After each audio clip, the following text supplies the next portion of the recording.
పిల్ల వెర్రి వేషాలు వేస్తుంది అంటే ముందు చూసుకోవలసింది తల్లమ్మ, తండ్రి కాదు. 16 ఏళ్ళ అమ్మాయి ఫోన్ రాగానే డాబా మీదకి వెళ్ళిందంటే సంథింగ్ సంథింగ్ సంథింగ్ వెనకాల వెళ్ళాల్సిందే. వెళ్ళకూడదు అలా ఒక్కతిని. కూర్చో, ఇక్కడ మాట్లాడవు, ఎందుకు పెడుతున్నావు పైకి? ఇవాళ ఆ ధైర్యం లేదు, మగాళ్ళకి లేదు, ఆడాళ్ళకి లేదు. పిల్లల స్వేచ్ఛ, వారి మనోభావాలు దెబ్బతారు, సంసారమే దెబ్బతింది. ఇక్కడ మొత్తం పేపర్లో వచ్చింది కథ. మనకు ధైర్యాలు లేక తల్లి వెంటనే కూర్చోబెట్టి, అక్కడ ఎక్కడ కడుతున్నాడు, నా దగ్గర మాట్లాడు, లేదా ఫోన్ తీసేయి. అక్కడ ఎవడు ఫోన్ చేస్తాడో తెలియదు, ఫేస్బుక్లో ఎవడు పరిచయం అవుతాడో తెలియదు, వాడు నైజీరియా వాడో నిడదవోలు వాడో తెలియదు.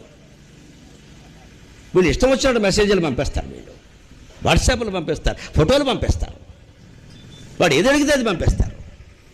సమస్తం జరిగి కుటుంబాలు కాలిపోయిన తర్వాత అప్పుడు తల్లికో తండ్రికో తెలిస్తే అప్పుడు వీళ్ళకి ఇంక దిక్కు లేక వీళ్ళు ఏం చేస్తారు, ఊళ్ళో ఉండే పురోహితుల దగ్గరికి వెడతారు. గురుడు 6లో ఉన్నాడు,